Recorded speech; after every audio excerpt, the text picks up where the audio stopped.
സദ്ഗുരു ശരണം. നമ്മുടെ അതിഥിയായി ഉള്ളത് ശ്രീ വിനായക സാറാണ്. കഴിഞ്ഞ എപ്പിസോഡിൽ സാറ് കുറേ കാര്യങ്ങൾ പറയുകയുണ്ടായി. ഇനിയും നമ്മുടെ സംശയങ്ങളും നമുക്കറിയാനുള്ള കാര്യങ്ങളും ബാക്കിയുണ്ട്. നമ്മൾ ഈ സോഷ്യൽ വർക്കിന് പോയിട്ട് സാംസ്കാരിക പ്രവർത്തനത്തിന് പോയിട്ട് ഈ പറഞ്ഞ പിന്നെ പരമേശ്വര സ്വാമി ഞാനും കൂടെ വന്ന് 2:30 മണിയായി. അപ്പോൾ വിശന്ന് ഉപ്പാട് വന്നാണ് വരുന്നത്. അപ്പോൾ എനിക്ക് നമ്മുടെ പിന്നെ ഡൈനിങ് ഹാളിൻ്റെ ആഹാരം കഴിക്കുന്ന മുറി ഇപ്പുറത്തൊരു മുറിയുണ്ട്. അതിലാണ് എനിക്ക് ഞാൻ കണക്ക് വെച്ചിരുന്നു. ഞങ്ങൾ വന്ന് ഇലയിട്ടിട്ട് ഈ സോമൻ ചോറ് തരത്തില്ല. ഇലയിട്ട് കറി വിളമ്പിട്ടാണെങ്കിൽ ചോറ് കൊടുക്കുന്നില്ല. കുറേ നേരമായി വിശന്ന് സ്വാമിയാണെന്ന് ഞങ്ങൾ ദേഷ്യപ്പെട്ടു. ചാടി എണ്ണീറ്റ് എന്താടാ ചോറിടാന്ന് സോമനെ കയറി പിടിച്ചു. എന്നൊക്കെ സോമൻ്റെ സ്വഭാവം അറിയാമല്ലോ. ഇപ്പോൾ ഉണ്ടോ സോമൻ? അങ്ങനെ ചോറൊക്കെ ഇട്ട് ഊണം കഴിഞ്ഞപ്പോൾ ആരോ ചെന്ന് ഗുരുവിൻ്റെ അടുത്ത് പറഞ്ഞ് ഇങ്ങനെ വിനായകൻ സാറും ഒക്കെ കൂടെ ചേർന്ന് സോമനായിട്ട് വഴക്കിട്ടു. അപ്പോൾ ശരി, ഇന്ന് അവർ രണ്ടുപേരും ആഹാരം കഴിക്കേണ്ടതെന്ന് രാത്രി. ആരെ? സോമനും ഞാനും. അപ്പോൾ ആഹാരം എനിക്ക് ഉച്ചയ്ക്കുണ്ടാകും, പിന്നെ വൈകിട്ട് വേണമെന്നില്ല. ഗുരു പറഞ്ഞല്ലേ, പിന്നെ എന്താ വിഷമം. ഞാൻ കയറി കിടന്നു. ഒരു 10 മണിയായപ്പം ആരോ ചെന്ന് പറഞ്ഞ് ഗുരു സോമണനങ്ങ് വീട്ടിൽ പോയി, പക്ഷേ വിനായകൻ സാർ ഒന്നും കഴിയാതെ മുറി കിടക്കാം, വിളിക്കവിടെ എന്ന് പറഞ്ഞു. ഞാൻ ചെന്നപ്പോൾ എൻ്റെ ജീവിതത്തിൽ ഇതുപോലെ വേദനയുണ്ടായ സംഭവമില്ല. ഏതാണ്ട് ഒരു ലിറ്ററോളം കൊള്ളുന്ന ഒരു ഗ്ലാസ്സിനകത്ത് ഈ റവ കാച്ചി അതിനകത്ത് ഏത്തപ്പഴമൊക്കെ ഇട്ടത് കൊണ്ട് ജനനി അവിടെ നിൽക്കുന്നു. സുഗത ഗുരു വേണ്ട ഒരു കിലോയോളം വരുന്നൊരു ഏത്തപ്പഴം എടുത്തുകൊണ്ട് ഞാൻ ചെന്നുകൊണ്ട് പഴം എടുത്തുകൊണ്ട് വെളിയിലോട്ടിറങ്ങുക. ആ കെട്ടിടത്തിന് അവിടെ നിന്ന് എൻ്റെ മുഖത്ത് നോക്കി കണ്ണങ്ങ് നിറഞ്ഞു. ഇതും തന്നിട്ട് എന്നെ ഗുരു ഇറങ്ങിപ്പോയി. എൻ്റെ ഭഗവാനെ, ഞാൻ ആ പഴം തന്നെ എനിക്ക് മൊത്തം തിന്നാൻ പറ്റിയില്ല. പിന്നെ ആണ്ട് 1 ലിറ്ററിൽ കൂടുതൽ ആ റവ കാച്ചത്. ഗുരുവിൻ്റെ കണ്ണ് നിറഞ്ഞിരിക്കുന്നു.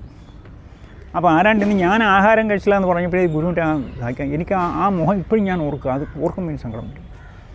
ഇതുപോലെ നേരിടുന്ന വിരോധികൾക്ക് അനുകൂലമായത് ചെയ്യുവാൻ നീ വരം തരൂ ദൈവമേ കരുണാകര എന്നാണ് നമ്മളെ കൊണ്ട് പ്രാർത്ഥിക്കുക. ആർക്കും ഇപ്പോൾ ഇതെഴുതുക ഇതുപോലെ കാര്യങ്ങൾ. അപ്പോൾ ഗുരുവിൻ്റെ കൂടെ നിൽക്കാൻ 10-20 വർഷം കിട്ടിയെന്ന് പറയുന്നത് എൻ്റെ കഴിവാണെന്ന് ഒരിക്കലും ധരിച്ചു പോകരുത്. ഒരു ശിഷ്യന് കിട്ടിയ 8 കൊല്ലം 10 കൊല്ലം 12 കൊല്ലത്തിൽ കൂടുതൽ ഒരു ശിഷ്യന്മാരും ഗുരുക്കന്മാരും ഒന്നും ചരിത്രമില്ല. പക്ഷേ എനിക്കറിയാം I am a big zero, ഞാനൊരു പൂജ്യമാണെന്ന് എനിക്കറിയാം. പക്ഷേ ഗുരുവിൻ്റെ കാരുണ്യവും വാത്സല്യവും സ്നേഹവും കൊണ്ട് മാത്രമേ എനിക്ക് അത്രയും സമയം നിൽക്കാൻ സാധിച്ചത്. എൻ്റെ അനുഭവത്തിൽ സാർ ഇങ്ങനെ ഗുരു സംസാരിച്ചിട്ട് സാർ ഗുരു എവിടെയെങ്കിലും പറഞ്ഞു നിർത്തിയിട്ട് ഇങ്ങനെ അതിൻ്റെ ബാക്കി സാറിന് പറയാൻ, അതായത് ഗുരു മനസ്സിൽ വിചാരിച്ചൊരു കാര്യം സാറിനത് അത് എന്തായിരിക്കും അടുത്ത് പറയേണ്ടതെന്ന് സാറ് ഫീൽ പറയുന്നത് എൻ്റെ കൊച്ചിൽ എനിക്ക് അനുഭവപ്പെട്ടിട്ടുണ്ട്. അതെന്താ സംഭവം എന്നറിയാം? ഒരു ഉദാഹരണം പറയാം. ഈ വെഞ്ഞാറമൂട്ടിലൊരു പല്ലുകാച്ചിന് പോയി, ഈ പ്രസിഡൻറ്റിൻ്റെ ശേഷക്കാരൻ്റെ വക്കീലിൻ്റെ. അപ്പോൾ ചെറിയൊരു സ്ഥലമേ ഉള്ളൂ. അപ്പം ഗുരു ഒരു മേശയിൽ കസേരയിട്ടിരിക്കും. ഞാൻ മേശയുടെ കാലിൻ്റെ അവിടെ ഇരിക്കുന്നു. എൻ്റെ ഷിബി രാധാമ്മയുടെ കാര്യം ഷിബിയും വേറെ 1-2 ഉള്ളൂടെ അപ്പുറത്ത് ആ രവീന്ദ്രൻ നായർ പോലെ നിൽക്കുന്നു. അപ്പം ഞാനിങ്ങനെ ഗുരു പറയുന്ന കേട്ടാൽ ആ സംഭാഷണത്തിൻ്റെ കൂടെ നമ്മളങ്ങ് പോകും. പിന്നെ ബോധം കാണത്തില്ല. ഞാനിരുന്ന് ഉടനെ ഈ തല ഇങ്ങനെ ഗുരു ഇരിക്കുന്ന മേശയുടെ കാലിൽ അടിക്കുക. ഇത് കണ്ടുകൊണ്ട് എൻ്റെ മോനും മറ്റേ പൈനൊളിച്ചിരിക്കുന്നു. ഉടനെ ഗുരുഗീതയിൽ എന്തോ പറഞ്ഞിരിക്കുന്നു. ഞാൻ എണീറ്റ് നല്ല ഉറക്കത്തില്ല. ഞാൻ എണീറ്റ് ആ പദ്യം അങ്ങ് വിളിക്കും. എൻ്റെ മോനും പയ്യനും കണ്ണുകളിൽ പോയി. എന്നിട്ട് എന്ത് പറ്റിയെന്നറിയാം? ഇതുപോലെ വേറെ സംഭവം. പീതാംബരൻ, ഡോക്ടർ പീതാംബരൻ, പിന്നെ ഉണ്ണി ഡോക്ടർ, പിന്നെ ശ്യാമ, പിന്നെ ISR ആരും കൂടി 8-10 പേരിങ്ങനെ വന്നിരിക്കുന്നു.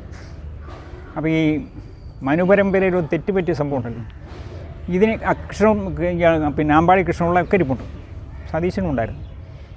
അപ്പോൾ ഗുരു ബാത്റൂമിലോട്ട് പോകും. അപ്പോൾ ഞാൻ വേണ്ട സതീശ സ്വാമിയോട് നീ അത് പറയുന്നു പറഞ്ഞു അവരോട്. അപ്പോൾ ഗുരു ഇതെന്താണെന്ന് പറഞ്ഞു കൊടുക്കാൻ പറഞ്ഞിട്ട് 3-4 പേരുന്ന് ആരും മിണ്ടുന്നില്ല. അപ്പോൾ തിരിച്ചു വന്നിട്ട് നിങ്ങളാരാ ഒന്നും പറയാത്ത, എന്താടാ പറയാത്തതെന്ന് ചോദിച്ചു. ഞാനങ്ങ് തുടങ്ങി. അവരോട് ഇംഗ്ലീഷ് വേണം പറയാൻ. എനിക്ക് ഇംഗ്ലീഷുള്ളൂ അറിയാം, നമ്മുടെ മംഗ്ലീഷല്ലേ. ഞാൻ പറഞ്ഞു once upon a time knowingly or unknowingly a saint from Manu പരമ്പര കമ്മിറ്റഡ് എ മിസ്റ്റേക്ക് എന്ന് പറയാൻ തുടങ്ങി. ഒരു 1/4 മണിക്കൂർ പിൻ ഡ്രോപ്പ് സൈലൻസ്. എനിക്കെന്നെ അറിഞ്ഞുകൂടാ ഞാൻ എന്തോ പറഞ്ഞത്. ഇത് കഴിഞ്ഞപ്പോൾ ഇവരെല്ലാം എണീറ്റ് തൊഴുതൊക്കെ ഇറങ്ങി. ഇവർ പലരും ചോദിച്ചു, ഈ സതീശനും കൃഷ്ണപിള്ളയും ഈ ഡോക്ടർമാരും ഈ ശ്യാമൊക്കെ ഇതെവിടെ നിന്ന് പഠിച്ചെന്ന് ചോദിച്ചു. ഞാൻ എന്തോ പറയും, നിങ്ങളാർക്ക് എന്നോട് സ്നേഹം ഉണ്ടായിരുന്നു ടേപ്പ് ചെയ്യുമായിരുന്നല്ലോ. ഇതുപോലെ നമ്മൾ ഈ സാംസ്കാരിക പ്രവർത്തനം പോയ പല സ്ഥലത്തും ഈ സംഭവം ഉണ്ടായിട്ടുണ്ട്. സംസാരിച്ച് കഴിയുമ്പോൾ ഇവരെന്തൊക്കെ പറഞ്ഞു, എനിക്കറിഞ്ഞൂടെ ഞാൻ എന്തോ പറഞ്ഞു. അതിൽ ഈ ഭാഷയെ പ്രശ്നമല്ല. എന്നെ ഡൽഹിയിലും ബോംബെയിലൊക്കെ അയച്ചിട്ടുണ്ട്. അവിടെ ചെന്ന് കഴിഞ്ഞാൽ വരുന്ന കൂടുതലും ഹിന്ദി ഇംഗ്ലീഷേ പറ്റുമല്ലോ, മലയാളം അറിഞ്ഞുള്ളല്ലോ. അവർ ചോദിക്കുന്ന ചോദ്യത്തിന് മറുപടി വരും. പക്ഷേ അത് പിന്നെ ചോദിച്ചാൽ നമുക്കറിയത്തില്ല. അപ്പോൾ അവിടെ ആരാ സംസാരിക്കുന്നത്? ഗുരുവിൻ്റെ കാരുണ്യമാണ്. ഗുരു നമ്മളെ ഉപയോഗപ്പെടുത്തും, ഉപകരണമാക്കും. അതെ, നമ്മൾ വെറും മൈക്കാണ്. കാര്യങ്ങൾ അവർക്കറിയേണ്ട കാര്യം വന്നുകൊണ്ടിരിക്കും. അങ്ങനെ ഒരുപാട് അനുഭവം. സാർ, ഈ ഗുരു സാംസ്കാരിക പ്രവർത്തനത്തിൻ്റെ ഭാഗമായിട്ട് കളിയിക്കാവിളയെന്ന് സൈക്കിളിൽ മൈക്ക് വെച്ച് അതിൻ്റെ അനുഭവം പാറശാല. അതായത് അന്ന് ഈ ശബരിമല 18-ാം പടി സ്വർണ്ണം പൂശ് എന്നൊരു പരിപാടി ഇട്ട് അയ്യപ്പൻ അന്തർമുഖം ബാധിച്ചു. അപ്പം നമ്മളൊരു പഴയ സൈക്കിൾ വാങ്ങിച്ച് അതിൻ്റെ മുമ്പിൽ ഒരു പാട്ടയും വെച്ച് അതിനകത്ത് അയ്യപ്പൻ്റെ പുടവും വെച്ച് ഒരു ഇത് മുത്തുക്കുടയും വെച്ചിട്ട് ഒരു മൈക്ക് സെറ്റുമായിട്ട് ഇങ്ങനെ പോയി. ഞാനുണ്ട്, കിഷോറുണ്ട്, പിന്നെ രാഘവനുണ്ടായിരുന്നു, എൻ്റെ അച്ഛനും വന്നിരുന്നു ഉണ്ടായിരുന്നു. പലരും പിന്നെ കൂടിയും. അപ്പം നമ്മൾ പാറശാലയും തുടങ്ങി ഏതാണ്ട് ഉദയംകുളങ്ങര ഭാഗത്ത് വന്ന് അകത്തോട്ട് കയറുമ്പം തലയെക്കെട്ടൊക്കെ ആയിട്ട് കാവി മുണ്ട് മടക്കി കൊടുത്തൊരു 10 പേര് ഓടിങ്ങി വന്നു. അപ്പോൾ ഇവർ വിചാരിച്ചിരുന്നു നമ്മൾ ഈ അയ്യപ്പനെതിരായിട്ടാണ് സംസാരിക്കുന്നത്. അപ്പം ഞങ്ങൾ വന്നിട്ട് പറഞ്ഞു ഓടിങ്ങി വന്ന് ഞങ്ങളെ അറിയാം. ഞാൻ പറയില്ല അറിയത്തില്ല, ഞാൻ ഈ പോത്തം കൂട്ടുക, ഞങ്ങൾ RSS വരെ. ഓ ശരി നല്ല കാര്യമാണ്, എന്താ വേണ്ടത്? നിങ്ങൾ അയ്യപ്പനെതിരായിട്ടാണ് സംസാരിക്കുന്നത്, ഞങ്ങൾ കൈകാര്യം ചെയ്യാനാണ് വന്നത്. ഞാൻ നല്ല കാര്യം, എന്നെ അറിയാമെന്ന് അറിഞ്ഞൂടാ. ഞാൻ പറഞ്ഞ RSSൻ്റെ 3rd ഇയർ ട്രെയിനിങ് ഉണ്ട് നാഗ്പൂരിൽ, ഇന്ത്യയിൽ നിന്ന് മൊത്തം അവിടെ വരും. ഞാൻ 73 3rd ഇയർ ട്രെയിനിങ് കഴിഞ്ഞാൽ എന്തായാലും ചെയ്യാമെങ്കിൽ ചെയ്ത് നമുക്ക് നോക്കാമെന്ന് പറഞ്ഞു. തലക്കെട്ടം കഴിച്ചിരുന്നു. ചേട്ടാ കാര്യം പറയാമെന്ന് പറഞ്ഞു. ഞാൻ പറഞ്ഞു ഇതാ സംഭവം, 18-ാം പടി സ്വർണ്ണം പൂശിയാൽ അയ്യപ്പൻ്റെ അന്തർമുഖത മാറുമെങ്കിൽ വയറിളക്കം പിടിച്ച കൊച്ചിന് സ്വർണ്ണാരിഞ്ഞാണം കിട്ടിയ വയറിളക്കം മാറണ്ടേ? ഇതാണ് നമ്മൾ ചോദിക്കുന്നത്. കേൾക്കുന്നവർക്ക് അത് പെട്ടെന്ന് മനസ്സിലാകത്തില്ല. പിന്നെ കാര്യമൊക്കെ മനസ്സിലായി, അവരൊക്കെ നമ്മുടെ കൂടായി. ഇങ്ങനെ അവിടുന്ന് ഏതാണ്ട് പിന്നെ നമ്മളെ ബസ്സിൽ കയറി ഞാൻ കാസർഗോഡ്. അയ്യപ്പൻ്റെ അന്തർമുഖം ആ ഭാഗത്ത് അത് കഴിഞ്ഞിട്ട് നമ്മൾ BJP ഒരു സെക്രട്ടറിയിൽ, അതായത് അതൊക്കെ ഒന്ന് അന്തർമുഖത മാറ്റാൻ വേണ്ടിയിട്ട് അവർ താന്ത്രിക കർമ്മങ്ങളൊക്കെ ചെയ്തത്. അന്തർമുഖത അങ്ങനെ മാറത്തില്ല. ഈ അന്തർമുഖത എന്തുകൊണ്ട് വന്നു? ഈ ഇത്രയും ആളുകൾ പോയി പ്രാർത്ഥിക്കില്ലേ, അപ്പം നെഗറ്റീവ് വൈബ്രേഷൻ വരും, അവൻ നെഗറ്റീവാവും. അതാണ് ഈ ഇവരന്തർമുഖം എന്ന് പറയുന്നത്. അപ്പോൾ അതിന് ഗുരു പറഞ്ഞു, ഒരാത്മജ്ഞാനി സ്വന്തം ജ്ഞാന സങ്കല്പം കൊണ്ട് ഈ അയ്യപ്പൻ്റെ അന്തർമുഖത മാറ്റാൻ പോകുന്നു എന്ന് പറഞ്ഞാൽ പരസ്യം ചെയ്തു. ഈ നാട് പത്രത്തിൽ വന്നു, എനിക്ക് പല പത്രത്തിൽ വന്നു. പിന്നെ വലിയ പ്രഗത്ഭന്മാരായ 4 ജ്യോത്സ്യന്മാരെ വിളിച്ച്, കരവിളം കൃഷ്ണൻ പോറ്റി ഉണ്ടായിരുന്നു. അവിടെ വെച്ച് നോക്കിയപ്പോൾ എന്താണ് അന്തർമുഖത ഉണ്ട്. ശരി സങ്കല്പിക്കാൻ പറഞ്ഞു ജന്യമാരോട്. സങ്കല്പിച്ചു. ഇപ്പം എന്താ പരിപൂർണമായിട്ട് മാറി. അങ്ങനെ ഇത് മാറിയത് മനസ്സിലായില്ലേ? അപ്പോൾ ഇതുപോലെ എത്രയോ കാര്യങ്ങളുണ്ട്. ഒരിക്കൽ ബാംഗ്ലൂരൊക്കെ കഴിഞ്ഞ് വന്നിട്ട് ഇവിടെ വന്നു. ഇവിടെ ടിപ്പുവിൻ്റെ സമാധി ഉണ്ടല്ലോ, ശ്രീരംഗപട്ടണം. അവിടെ വന്നപ്പോൾ നമ്മുടെ ബസ്സിൽ അപ്പോൾ ഇവിടെ വണ്ടി അങ്ങോട്ട് കയറ്റാൻ ഇടത്തോട്ട് ടിപ്പു അവിടെ സമാധിയുണ്ട്. അവിടെ ചെന്നിട്ട് ഗുരു പറഞ്ഞു, എടാ എത്രയോ കാലമായിട്ട് അവൻ ഈ അഗാധമായ ഗർത്തത്തിൽ കടന്ന് വിളിക്കുക, അവനെ നമുക്കൊന്ന് രക്ഷപ്പെടണമെന്ന് പറഞ്ഞു. എന്നിരുന്നോട്ട് 1 മണിക്കൂർ സങ്കല്പിച്ച് കഴിഞ്ഞാൽ ടിപ്പുവിനെ ആ നരകത്തിൽ നിന്ന് രക്ഷപ്പെടുത്തി. പക്ഷേ അയാളുടെ അച്ഛനമ്മമാർക്ക് അത്ര കുഴപ്പമില്ല. ഹൈദരാലി ഇവൻ്റെ അമ്മി. ഗുരുവിന് ജാതിയും അതൊന്നും ഉണ്ടായിരുന്നില്ല. മനസ്സിലായില്ലേ? ആര് വന്നാലും അവരെ. പിന്നെ ഒരു സംഭവം ഉണ്ടായി. ഒരിക്കൽ രാവിലെ ഞാനിങ്ങനെ സംസാരിച്ചുകൊണ്ട് അന്ന് സുഖമില്ല, ഇന്ന് ആരും കാണാൻ പറ്റുന്നില്ല, വേണ്ട ഒരു പോട്ടെ, അല്ലെങ്കിൽ നാളെ കാണാമെന്ന് പറയാൻ പറഞ്ഞു. അങ്ങനെ പറഞ്ഞു കഴിഞ്ഞപ്പോൾ ഒരു കണ്ണിൽ ഷട്ടിട്ടൊരാൾ, അതല്ല എനിക്കിന്ന് ഗുരുവിനെ കണ്ടേ വെക്കുമെന്ന് പറഞ്ഞു. ഞാൻ പറഞ്ഞു ഇങ്ങനെ ഇരിക്കുക, ഇങ്ങനെ പറഞ്ഞത്, ഇനിയിപ്പോൾ എന്താ ചെയ്യുന്നത്?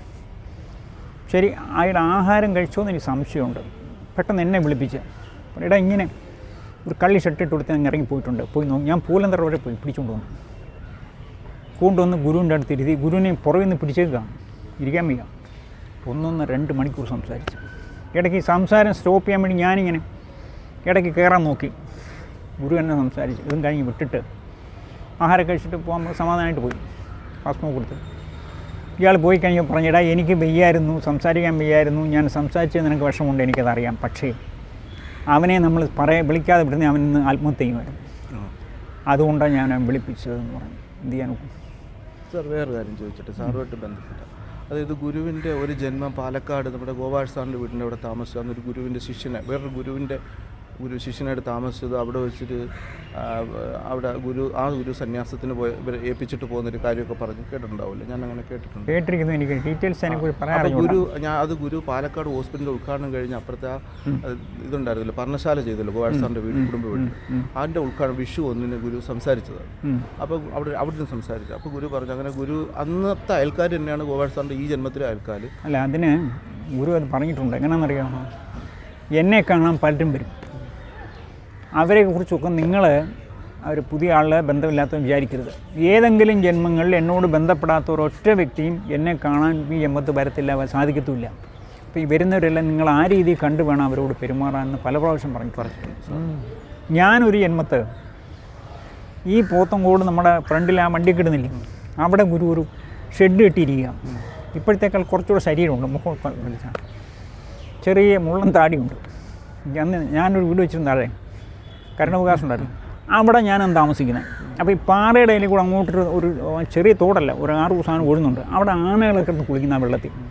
അപ്പം ഞാൻ വന്നിങ്ങനെ ചോദിച്ചിട്ട് എന്തോ ഒരു കാര്യം ചോദിച്ചു, ആകാമല്ലോ എന്ന് മറുപടിയും പറഞ്ഞു. അന്ന് കൂടുതൽ സംസാരിക്കത്തില്ല.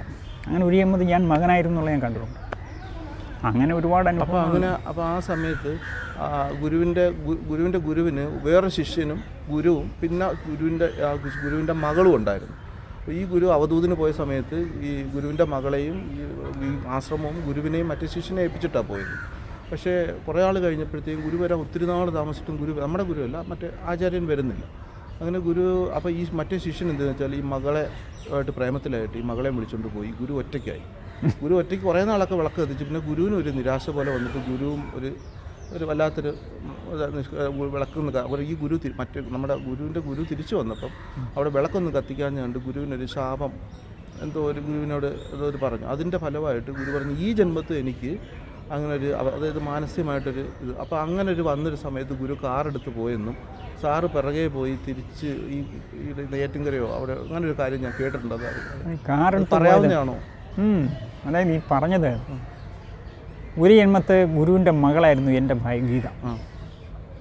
ഞാനന്ന് സന്യാസിയായിട്ട് ആശ്രമത്തിൽ എത്തുക.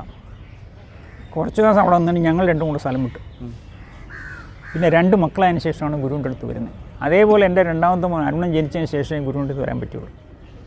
അങ്ങനെ സംഭവങ്ങൾ ഒരുപാടുണ്ട്. ഇതങ്ങനെയല്ല സംഭവം. ഞാൻ ബത്തേരിയിലായിരുന്നു. ബത്തേരി എനിക്ക് ചുരം കയറി കഴിയുമ്പോൾ പനി വരും. ചെന്ന പിന്നെ ഭക്ഷണം കഴിക്കാൻ കുഞ്ഞച്ചൻ സ്വാമി വന്ന അവിടെ. അപ്പോൾ ഈ ഭദ്രാക്ഷൻ്റെ ഒരു അളിയനുണ്ടായിരുന്നല്ലോ, എന്താ എൻ്റെ പേര്, അയാളുണ്ട് അവിടെ. അപ്പം രാത്രി ഞാനൊരു അനിയനാണ്. ഇപ്പോൾ എന്ത് പറ്റിയെന്നറിയാമോ?